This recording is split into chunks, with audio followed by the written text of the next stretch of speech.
Oi pessoal, sou o professor Vidal e estou aqui juntamente com Ania para mais um vídeo aula. Nesse vídeo de hoje nós vamos tratar sobre a República Velha, também conhecida como República do Café com Leite, ou República dos Coronéis, ou República Oligárquica. Tem vários nomes para denominar esse período. E esse período foi entre os anos de 1889 até o ano de 1930. Em 15 de novembro de 1889, o Brasil deixou de ser uma monarquia e passou a ser uma república. De modo geral, o que vai mudar nessas formas de governo? Na monarquia, nós tínhamos imperador, tivemos Dom Pedro I e Dom Pedro II. Já na república, nós vamos ter um presidente. Normalmente esse presidente é escolhido através de eleições, tá certo? Tem várias outras mudanças, mas essa seria uma das principais. Normalmente na república se escolhe através de eleições.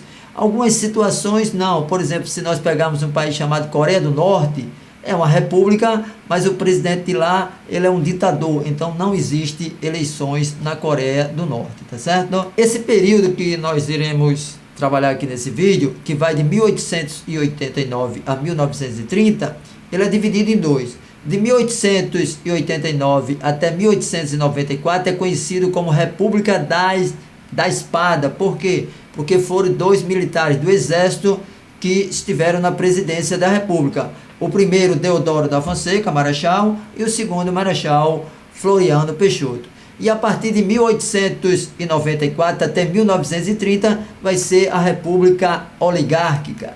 Essa República Oligárquica, pessoal, é porque um grupo de poderosos, tá certo? O pessoal rico, aqueles fazendeiros e outras pessoas que tinham bastante recurso aqui no Brasil, eles vão assumir o poder e vão se alternar na presidência do Brasil, tá certo? E como é que esses grupos oligárquicos, eles vão garantir essa dominação política? Vai ter algumas instituições, algumas maneiras deles manter esse poder. Temos, por exemplo, a política café com leite, temos a política dos governadores, temos o coronelismo, e temos o voto de cabresto. Isso nós vamos ver durante essa aula de hoje, tá certo? Como vai ser a relação de poder? A relação de poder no Brasil nessa época vai ser mais ou menos assim, ó. A nível federal, o poder político passou a ser controlado pelas oligarquias rurais. Antes na monarquia era controlado pelo imperador, tá certo? Mas agora o poder vai ser controlado pelas oligarquias rurais, tá certo? Isso depois daqueles dois primeiros governos de Deodoro e de Floriano Peixoto, tá certo? Então vai ser a República Café com Leite. No nível estadual, vai ter acordos e alianças entre o presidente da República, né, e os governadores, que naquela época esses governadores recebiam o nome de presidente de estados, tá certo? Não era ainda governador. E no nível municipal vai ser o quê? A prática do coronelismo, ou seja, a República dos Coronéis. A primeira forma ali que havia, como ele falou, era a República Café com Leite. Bom, como ele disse, havia essa forma da República Café com Leite. Por que esse nome Café com Leite? Haviam duas oligarquias ali muito fortes, que era a de São Paulo e a de Minas. A de São Paulo era a maior produtora de café e a de Minas era a maior produtora de leite, por isso a República do Café com Leite. E essas duas oligarquias, elas se uniram e fizeram um acordo de que em um ano, em uma eleição, quem iria ganhar era de São Paulo e na eleição posterior quem iria ganhar era de Minas. E como essas duas oligarquias, elas tinham mais de 1/3 ali da população brasileira, isso sempre dava certo. Então, nesse período, normalmente quem estava no poder ou era alguém da oligarquia de São Paulo ou alguém da oligarquia de Minas. Essa república aí do Café com Leite durou desde Prudente de Moraes ali em 1894, que foi quando começou, até Washington Luiz, que em 1930, que foi onde ele terminou a República do Café com Leite. No meio dessa República do Café com Leite, só houveram três governadores que não foram dessas oligarquias, que foram eles Hermes da Fonseca, Epitácio Pessoa e Washington Luiz, que foi ali o último. Então, tirando esses três, todos sempre eram de uma dessas oligarquias. Aí nós estamos vendo a nível federal, né? E a nível estadual. Lembrando que é sempre assim, ó, nível federal, nível estadual e nível municipal, né? A nível estadual, a partir do governo de Campos Salles, Ania citou aí Prudente de Moraes, que foi o primeiro presidente civil. E Campos Salles foi o segundo presidente civil. Então, a partir do governo de Campos Salles, vai ser instituída a chamada política dos governadores. Como é que funcionava essa política dos governadores? Os governadores, eles vão, juntamente com os coronéis, certo? Vão escolher deputados que, quando chegar lá no governo federal, né, que quando forem ter as votações lá relacionadas ao presidente, né, a política lá do presidente da República, esses deputados escolhidos, eles vão sempre aprovar aquilo que os presidentes quiserem, né? E, ao mesmo tempo, o presidente da República, ele não vai interferir nos estados, tá certo? Então, cada governador, que na época era chamado de presidente, cada um vai governar o seu estado sem ter nenhuma interferência do governo federal, tá certo? Isso aí é o que se chama de política de governadores. Um acordo firmado entre eles para se manterem no poder, tá certo?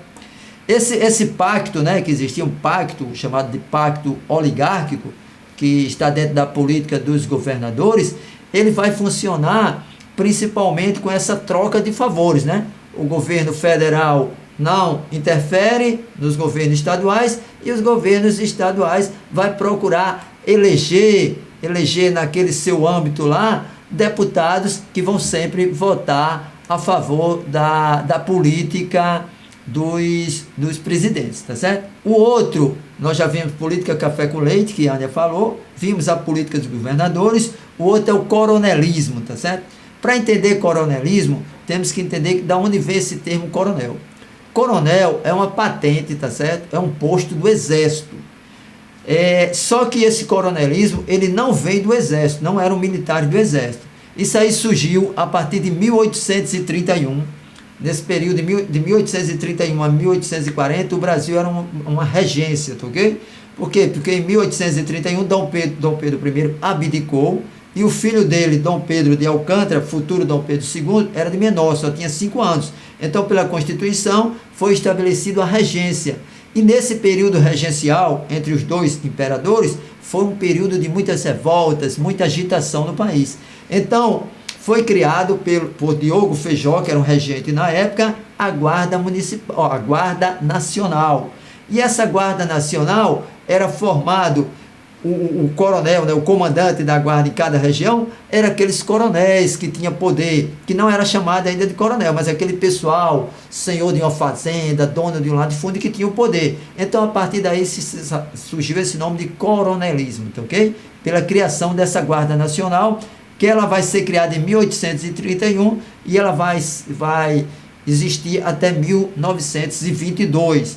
Inclusive, em certo período, ela tinha muito mais homens, né, participando da guarda do que até o próprio exército brasileiro, tá certo? Então, esse nome de coronelismo vem dessa formação da Guarda Nacional. Como é que funcionava essa questão do coronelismo? Já falamos lá da política café com leite e da política dos governadores.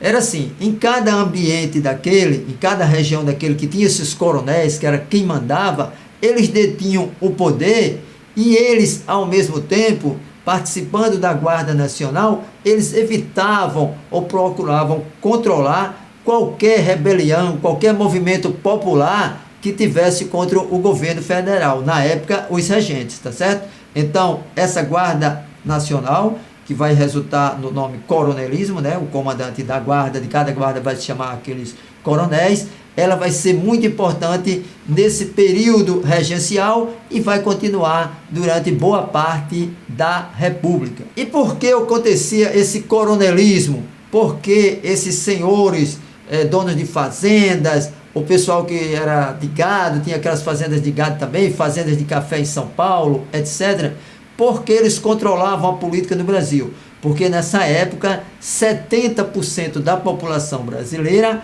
ela morava na zona rural, onde estavam os coronéis. Então, eles controlavam esse voto da população, tá certo? Então, é a partir daí que vai surgir o coronelismo, e em consequência do coronelismo, e o que vai caracterizar o coronelismo também, é o que Ania vai falar agora. Bom, em consequência disso, ocorria o voto cabresto. Primeiro, para a gente entender o que era esse voto, a gente precisa entender o que é a palavra cabresto. Cabresto é uma espécie de correia ou de corda que se usa para amarrar ou dirigir um animal. Bom, sabendo disso, vamos explicar como ocorria esse voto cabresto. Naquela época, como já foi citado aqui, os coronéis eles tinham muito poder.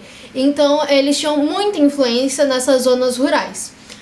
Acabava que eles precisavam que a população votasse em alguém e eles ou trocavam favores, faziam algumas promessas, como alimentação, às vezes algum trabalho, ou às vezes era mesmo por meio de intimidação. E nessa época, a votação era aberta. Então, não tinha como você mentir em quem você está votando. Então, todo mundo veria em quem você está votando. Então, eles falavam para a população, olha, você vota nesse daqui e eu te dou isso. Então, a população ia lá votar na pessoa que eles queriam. E algumas pessoas que tentavam ir contra isso, que tentavam não votar nas pessoas que eles queriam, acabavam tendo algumas consequências ruins para elas. Violências físicas mesmo, e às vezes até a morte mesmo. E por isso o voto cabresto, porque esses coronéis eles levavam as pessoas para votar. Esses votos eram guiados por esses coronéis. Vimos aí, de modo geral e bem sucinto, como se caracterizou essa República Velha, República dos Coronéis, República Oligárquica, tá certo? Agora vamos ver algumas contestação dessa república, alguns movimentos sociais que ocorreram contra essa república, tá certo? Essa república oligárquica, ela foi um período turbulento, onde várias revoltas sacudiram o país. No geral, essas revoltas mostravam insatisfação, tá certo? Por quê? Porque mudou o sistema de uma monarquia para uma república e o povo, talvez com o passar da república, pensou que as coisas iam melhorar. Mas não melhorou quase nada na mudança da monarquia para a república. Então ocorreram... Não existia exatamente uma democracia, eles votavam na galera que tinha o poder ali, de qualquer forma. Exatamente, então não ocorreram mudanças, tá certo? Muitas mudanças, tá ok?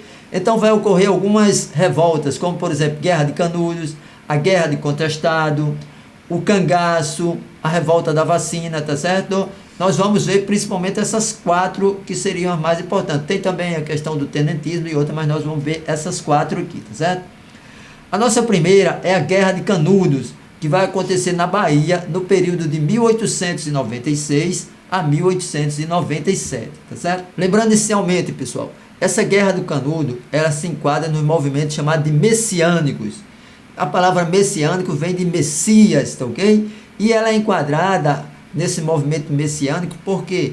Porque ela também tem o componente religioso.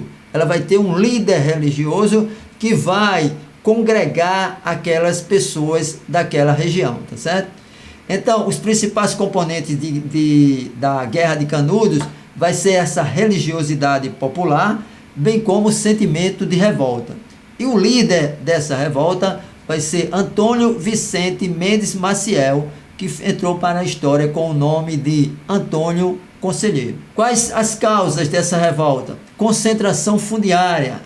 Concentração fundiária é aquele que tem aqueles grandes latifundiários, aqueles senhores da terra, que dominam aquela terra e a população mais pobre não tem direito a nada, nem um espaço para plantar, nem para colher, tá certo? Outra coisa, miséria e fome da população sertaneja. População sertaneja, aqui a gente está falando da população que mora mais no sertão, na região do sertão. Então, passamos muita fome, muita miséria. Ainda hoje temos, imagine naquela época, tá certo? A situação era bem pior. Vai ter o que também? Uma superexploração do trabalhador rural. O trabalhador rural ele vai trabalhar muito e ganhar pouco. Vai viver para trabalhar. E com isso, como no sertão tem a questão da seca. Então, todos esses componentes, tá certo? Concentração fundiária, miséria, fome, superexploração e seca vai ocasionar essa guerra de Canudos, tá certo? Ela ocorreu nesses 2 anos aí, 1896 a 1897, mas a história dela começa 4 anos antes, em 1893, tá certo? Quando no Arraial de Canudos, próximo ao rio chamado Vaza Barris, no interior da Bahia, Antônio Conselheiro, que pregava a salvação das pessoas e dias melhores para quem o seguisse, vai começar a reunir um grupo de sertanejo que em 1896, ou seja, 3 anos depois, já vai ter cerca de 20 mil sertanejos vivendo em um sistema comunitário, tendo como líder Antônio Conselheiro. Vejam bem que é 20 mil pessoas, muitas cidades pequenas tem 5 mil, 10 mil pessoas, e aí em Canudos já residiam cerca de 20 mil pessoas. Eles sobreviviam com criação de animais e plantações, inclusive eles faziam alguns comércios com as regiões próximas, tá certo? Mas o que é que vai acontecer? Com essa situação de se formar esse acampamento, esse arraial de Canudos, quem é que vai ser contra? Vai ser contra os coronéis. Por quê? Porque eles estão perdendo mão de obra. A população, parte da população mais pobre, está indo para Canudos e abandonando as cidades, tá certo? Quem é que vai ser contra também? A Igreja Católica. Por quê? Porque ela está perdendo fiéis, está perdendo, vamos dizer, em algumas situações, dízimo. Então a Igreja Católica vai ser contra. E também o governo federal. Por quê? Porque Antônio Conselheiro, ele vai criar, tipo assim, vamos dizer, um país dentro do Brasil. Vai ser uma comunidade que ela não obedece à lei do Brasil, vai obedecer à lei de Antônio Conselheiro. Então, com isso aí, vai se juntar o governo federal, os coronéis, os latifundiários e a Igreja Católica, e vão se unir contra Canudos, tá certo? Então, o que é que vai acontecer? Vai ser formada algumas expedições contra o Arraial de Canudos.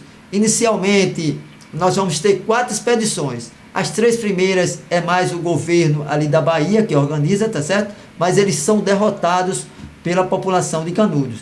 E só uma quarta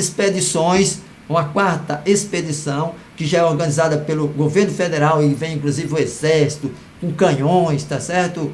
Com armas mais potentes, que vai derrotar Canudos. Quase toda aquela população ali vai ser morta e Canudos vai deixar de existir. Curiosidade é que tem um livro escrito por Euclides da Cunha, chamado Os Sertões, que trata bem direitinho de como era esse povo de Canudos, conta a história de Canudos. Depois de Canudos, nós temos um próximo exemplo de uma revolta que também ocorreu, que Ania vai falar sobre ela. Bom, houve a Guerra do Contestado, que aconteceu ali no século XX, entre 1912 e 1916. Ela também, assim como a Revolta de Canudos, ela também era um movimento messiânico. Mais pra frente eu vou explicar o porquê que ela era. Bom, primeiro vamos entender porquê desse nome, da Guerra do Contestado. Havia uma região ali entre Santa Catarina e Paraná, que era uma região que havia um conflito entre esses 2 estados, e não era de nenhum deles, que era chamada Contestada. Então, por isso o nome Guerra do Contestado. O governo, naquela época, eles queriam fazer uma ferrovia de São Paulo até Porto Alegre. E essa ferrovia, ela passaria por essa região de Contestado. Como eles queriam fazer essa ferrovia, eles eles queriam concederam algumas terras e também alguns benefícios para várias empresas inglesas e americanas. Como consequência disso, houve a expulsão de muita gente que habitava naquela área. Justamente também aquela área ali de Contestado. Então, não era como hoje em dia, que quando o governo precisa de alguma terra, eles pagam normalmente uma indenização para as pessoas. Nessa época, você saía e é isso, você não tem mais para onde ir. Às vezes, o governo ele dava alguns trabalhos temporariamente para essas pessoas, mas quando acabava a construção da ferrovia ali naquele lugar, elas ficavam sem amparo, elas não tinham para onde ir. E daí, surgiu a figura de José Maria, o monge José Maria, que era um líder religioso, por isso que é um movimento messiânico. Ele surge ali e une essas pessoas que estavam desamparadas, que não sabiam o que fazer. Ele une essas pessoas e até ele vai formar uma espécie do que ele chamava de monarquia celeste. Essas pessoas se juntam e formam uma comunidade. Depois de José Maria, a gente também teve o seu sucessor, que era o monge João Maria, que sucedeu ele. Mas como a revolta de Canudo também, e a maioria das revoltas nessa época, acabou que o governo não ficou feliz com isso e mandou o exército para lá, que acabou por matar muita gente saiu ferida e algumas presas. Então acabou ali a guerra do contestado.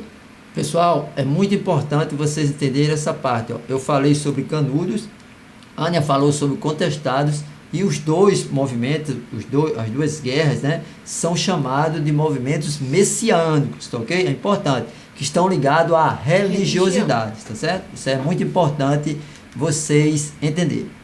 Outro movimento que ocorreu foi o cangaço.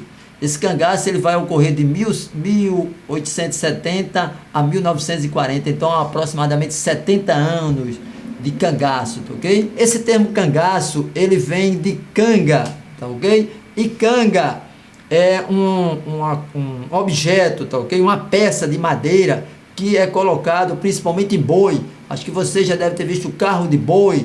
Então é colocado no boi uma canga, tá ok? Então, como esses cangaceiros, eles andavam, e essa canga, né, ela serve de suporte, tá ok? Para que o gado, ele consiga carregar mais peso, tá certo? Então, como os cangaceiros, eles andavam aí pelo sertão, por vários locais, levando muitos apetrechos, muitas coisas, então eles usavam uns bornais aqui também, que poderia parecer com uma canga, tá certo? Daí esse nome de cangaceiro. Você veja que nós já falamos aqui sobre a questão de Canudos, né? E está relacionado à seca e à miséria. No caso do cangaço, também vai estar relacionado com a miséria, vai estar relacionado com a fome, tá ok? Vai estar relacionado também com a má distribuição de terras, tá ok? Com aqueles grandes latifúndios que os mais pobres não têm onde morar, não têm onde plantar, não têm o que colher, tá certo? Vai estar relacionado também com o descaso do Estado, né, e dos coronéis com os mais pobres. Vai estar relacionado com a violência dos coronéis com os mais pobres. Então, esses movimentos que a gente está falando, eles são parecidos, né? É sempre a população mais pobre que ela não tem nenhum benefício do Estado que possa fazer com que eles melhorem de vida. Então vai ter esses movimentos, tá certo? Essas causas que nós falamos, certo? Vai fazer surgir ali no final do século XIX, início do século XX, no Nordeste brasileiro. É um movimento do Nordeste brasileiro. Lembrando, o movimento de Canudos é no Nordeste, na Bahia. O movimento de contestados já é na região Sul, Paraná e Santa Catarina. O cangaço já é no Nordeste brasileiro também, tá certo? Então vai surgir no Nordeste brasileiro grupo de homens armados conhecido como cangaceiros, tá ok? Esses cangaceiros, pessoal, nos livros de história, né, existe a dúvida, né? Eles eram bandidismo de criminalidade, eles eram criminosos, ou era um banditismo social, que na realidade eles se opuseram contra o sistema, buscando benefício. Até porque até na sociedade daquela época existiam, apesar de existirem pessoas que não gostavam, tinha muita gente que apoiava sim eles. Exatamente.